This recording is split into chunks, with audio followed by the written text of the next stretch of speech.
Hello friends and welcome into Chat Sports. I am Tom Downey. The NFL season, well, it's over, but the XFL season is only just about to begin. So we're going to take you through our little XFL preview, that's some notable players, the teams, and the schedule as well.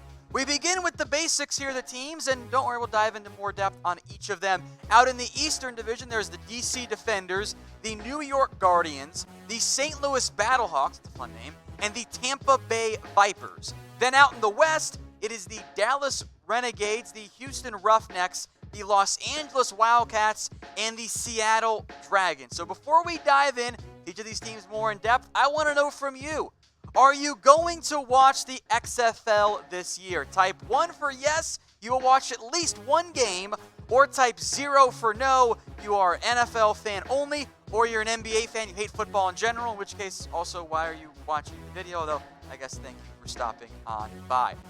Let's move on now to each of the teams. Then we begin. We'll go alphabetical here based on the location. The Dallas Renegades, led by Bob Stoops. He's the head coach, and maybe no surprise there. There are multiple former Oklahoma players on this roster. Perhaps the biggest of them, and maybe the biggest name in the XFL, is Landry Jones. However, Landry Jones is probably not going to be able to play in Week 1.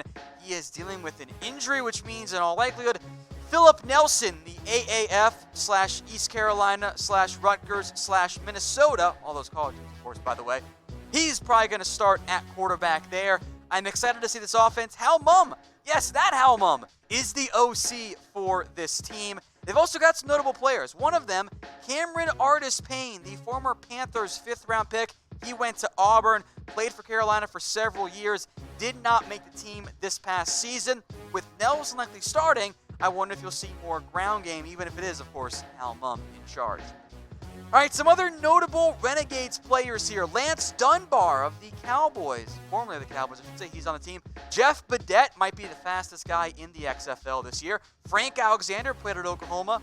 And then Yoli Kakaha, the former linebacker/edge rusher from the Saints, a former early round pick. He's on this team. Also, Tristan DeCoud, a former Cowboys defensive back. All right, so very important question here. For those of you who have already picked your XFL team, who are you going to cheer for? Let me know in the comments section if you have already picked an XFL team. If that's the case, awesome. I'm happy for you. Now, if you haven't, we will try and help you as well. This is your map of all the XFL teams. Maybe you can pick it based on region. If you are in the, I'll just say the mountain time zone to kind of generalize there, I'm sorry, there's nothing over there for you. But if you're not sure, let us know in the comment section. We can pick a team for you. And of course, you're watching on YouTube right now. You might get hit with an ad break here. If you do, scroll on down to the pinned comment, shout out your XFL team, or ask for help, and we'll help you pick one. Next up is the DC Defenders, led by Pep Hamilton, the former Michigan and Stanford assistant coach. Cardell Jones, yes, the Ohio State quarterback. He is the starting quarterback for the DC Defenders. And then Tyree Jackson, the former Buffalo Bulls quarterback, who, I kid you not, was rated higher than Daniel Jones in Madden when the ratings first came out, which is laughable. He's the backup. They kind of went with an AAF focus with some of the players on their roster, but the biggest one by far is Cardell Jones, a 4th-round pick out of Ohio State. Won that national title, went back and then got benched for JT Barrett and was all upside, never quite developed the way that everyone involved was hoping for. He bounced around, played for the Chargers, the Bills, and then briefly the Seattle Seahawks as well. He's their starting quarterback. He's the one I think most worth watching, but he's not the only one. Jarrell Presley, who I know might not be a household name, but signed with Minnesota and was the AAF leading rusher. He's at running back. So is Donnell Pumphrey, a former 4th-round pick. I like Simi Cobbs coming out of Indiana. Scooby Wright, if you guys remember him from Arizona, the linebacker, he's on this team. Matt Elam is as well. I'll also mention one more receiver here. That's Rashad Ross, who played in the AAF, was really good there. He was part of a trade that happened before the season began. Yes, folks, the XFL has trades as well. I'll also mention Sam Montgomery, a defensive end out of LSU, who kind of had a Ja'Kai Polite type issue leading up to the NFL draft and slid down to round 4. Now, today's show is brought to you by BetDSI, and you can bet on the XFL on BetDSI. Head over to chatsports.com/bet. Use that promo code LIVE120. You can bet on the games and who's going to win the XFL title this season. Dallas is the betting favorite, then the New York Guardians. LA, Tampa, both at plus 500. And some of your less likely options, DC Defenders, Houston, St. Louis, and for whatever reason, BetDSI has no faith in Seattle whatsoever. If you feel good about the team, I kind of like Tampa as a sleeper, by the way, plus 500. I like that team and some of the players they have on that roster. It's chatsports.com/bet. Use that promo code LIVE120. The Houston Roughnecks are led by June Jones. It's fun they got some of these coaches we've heard of before. Connor Cook, the former Raider and Michigan State. He is the starting quarterback. I'm kind of excited to see how this offense looks with June Jones and Connor Cook. We know that style of offense from his time in Hawaii can be fun, can be electric, can be explosive. We'll see if Cook can operate it. His number one target, I think, is going to be Sammy Coates, who you've probably heard of. A third-round pick out of Auburn by the Pittsburgh Steelers. Has the size and speed that you want, except he struggled in the NFL. Spent time with the Browns and the Houston Texans and the Chiefs as well. But in the XFL, look, the reality is level of competition's not remotely that of which the NFL has there. So Coates should be one of the better players, as we'll do for all these teams. Some other notable players, D'Angelo Henderson, the former Broncos running back. He's going to be involved there. So is Andre Williams, friend of the show, by the way. Avery Genesee, one of the more notable offensive linemen playing. Coney Ealy. Yeah, Panthers defensive end Super Bowl star Coney Ealy's playing for Houston. Carl Bradford was a fourth-round pick by the Green Bay Packers, and Marqueston Huff played for the Raiders and for the Dallas Cowboys. Now let me know in the comments if you want more XFL coverage. Type Y for yes, type N for no. I can make no promises here. I am not the boss, sadly. But if we get enough yeses, maybe we'll do some more XFL videos. We'll leave it up to you, the people here. Type Y for yes, type N for no. Next up, the LA Wildcats, home of the worst logo in the XFL. Ooh, I get it, you're LA. Big L, big A. Lame. Winston Moss, as I hate on the Wildcats for really no reason. Winston Moss is the head coach. Norm Chow, by the way, is the offensive coordinator. Now, Josh Johnson was going to be the quarterback. However, in the past week or so, he suffered an injury, and his week one status is now very much unclear. That leaves Chad Canoff, who's been signed with the Cardinals, and Jalen McClendon of Baylor as the only other quarterbacks for the LA Wildcats. Now, perhaps one of the most notable players on this year's Wildcats team is one Sean Oakman. If those of you remember Big 12 football from not that long ago, Sean Oakman was the dude who was one of the earlier memes on social media because he was huge. He is legitimately listed at 6'8", 287. He's absolutely massive. He certainly looks the part of an NFL player. Now, he had some off-field issues, which he was cleared of, by the way. But I don't think he's been, and he's not anywhere near as good as we want him to be. He's already been waived and re-signed by the Wildcats, so we'll see what impact he ends up making. Frankly, I think Devin Taylor has a better chance to make a bigger impact for this team. Former Lions fourth-round pick, 7 sacks in 2015. At least there's some NFL success there. Elijah Hood, the more notable running back on that team, 7th-round pick by the Raiders. Trey McBride. Remember how I mentioned that trade of Rashad Ross? It was a McBride for Ross swap. Funny how that works out. Kermit Whitfield can fly. He went to FSU. Harlan Miller's on this team.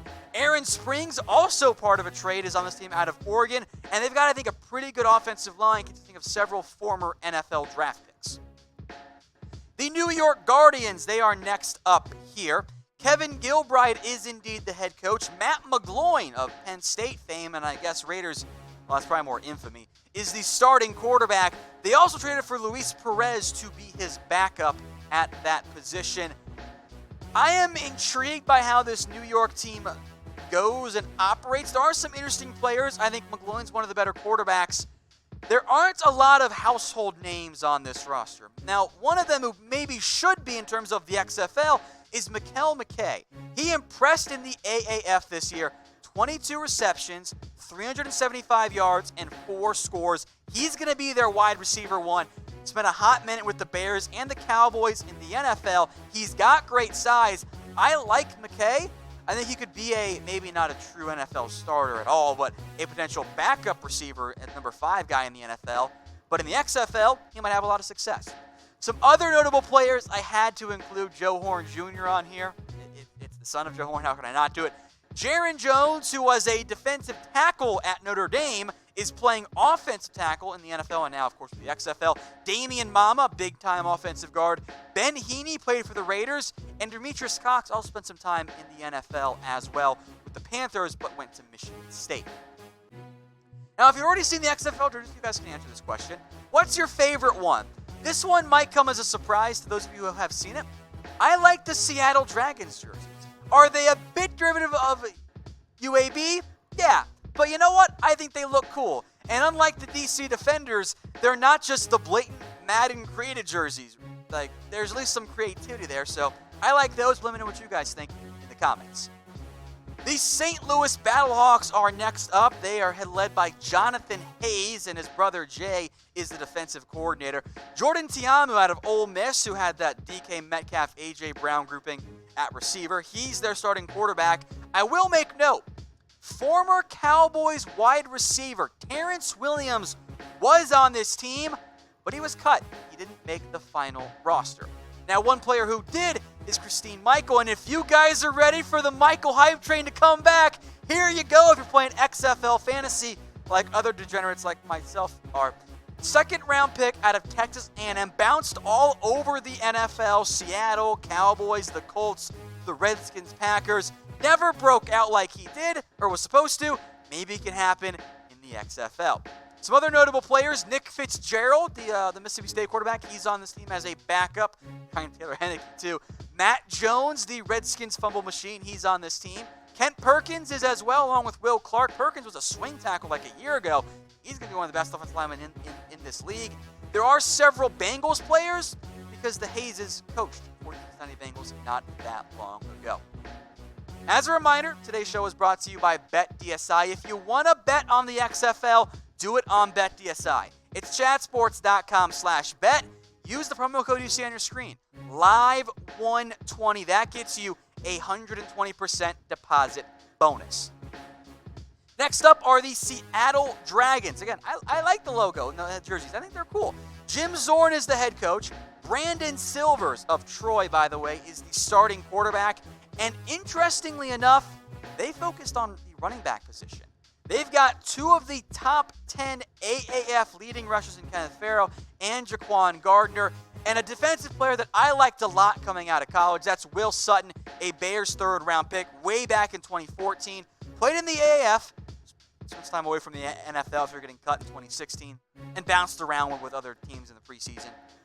Had a dominant final year at Arizona State. 23.5 tackles for loss and 13 sacks. Unfortunately, never came close to that level of success in the NFL. Some of their other notable players, we mentioned Kenneth Farrow, Austin Prohl out of North Carolina. Keenan Reynolds, the Navy quarterback, is playing receiver. Kyle Cairo, who spent some time with the Cowboys and played at Northwestern, is playing linebacker. 2 different Michigan men, Channing Stribling and Jeremy Clark, are going to play at corner for this team. Finally, the Tampa Bay Vipers, and the full schedule coming up here in just a second, guys. Mark Trestman, yes, that former Bears head coach, Mark Trestman is the head coach. Aaron Murray of Georgia fame is the starting quarterback. Anyway, Antonio Callaway was on this roster and technically still is, but he's hurt right now. So he's not going to be able to make an impact, at least to begin the XFL season. One player who could, Jalen Collins, a second-round pick out of LSU from the Falcons, I believe is the highest drafted player on an XFL roster. It was never a talent issue with Collins. He got suspended 4 different times by the NFL and has now made his way to the XFL after dealing with PEDs and drugs in the NFL. He was also part of that trade I mentioned. Aaron Springs goes to the Wildcats. Collins comes to the Vipers. Now, before we dive in to some of the notable players for Tampa and the schedule, I want to know from you guys, will the XFL last the entire season? Let me know in the comments.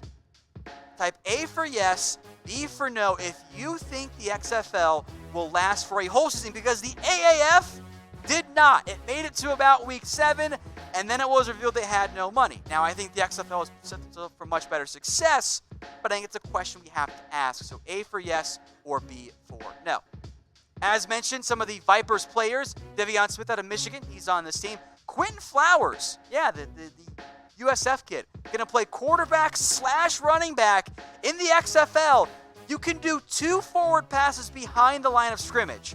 Flowers could be a fun trick play option there for the Vipers. Tanner McAvoy's on this team. You see Jefferson, Tavares McFadden. There's a pretty heavy Florida slant for this team, which I think makes sense. Let's dive in then to the XFL schedule. As promised, we'll go a little bit quicker through these because, I don't need to tell you guys they're playing. You guys get that. The one I'm watching, how about the evening game on Sunday? St. Louis at Dallas. I am considering going, but we'll see if I actually end up doing that or not. It's not that far from us after all here in Dallas. All right, in week 2, and again, I'll make this note right now, the XFL has good TV deals. ABC, Fox, going to split a lot of those games. That makes life easier from a money and funding perspective for a startup football league. Over in week 3, again, it will stretch into February here. I'm intrigued by a lot of these games, and I'm curious to see how many of them are worth watching, quite frankly. And then at LA, by the way. LA, they can't support 2 NFL teams. I'm curious how they'll manage to support an XFL team as well. Moving on now to week 4 of this schedule. You see a couple of ESPN2 games. There aren't very many of them. And there are some FS1 and even FS2 game as well. Moving on now to week 5 of the XFL schedule. I'm kind of intrigued by a New York-Dallas. Can they get a rivalry going? Of course, Dallas-Houston makes more sense, but Giants and Cowboys hate each other. Will the Guardians and the Renegades adopt the same mindset? Moving on now through March into week 6, and you can see this is the middle part of the schedule. Games on FS2, FS1, and ESPN2. Geez, I wonder if March Madness has anything to do with that type of limited coverage for the XFL. Moving on now to week 7 here, and then this kind of equalizes out some ABC games for Dallas, which not a huge surprise. I think Dallas, New York, and LA are going to be some of the focal points for these teams trying to get some more reliable market share going forward. Moving on now to week 8. Again, there are still these Saturday-Sunday matchups. And I will make note here, Dallas plays on Sunday, March 29th. That's a bit of an adjustment for them in week 9 because they play on the first true primetime weekday game for the XFL, 8 p.m. Thursday on Fox against Houston. And then Dallas does it again, this time getting an LA team coming off of a short rest period. This one at home for them on Fox as well on Thursday, April 9th. I am intrigued to see how that all sets up for the XFL. And then at the end of this all, they have a 10-week schedule. I also want to quickly make note here as well that the 2 TBA games, they haven't determined the networks there. Then it comes down to the playoff schedule. East versus East, West versus West. And then April 26th, just after the draft ends, they play the XFL Championship game.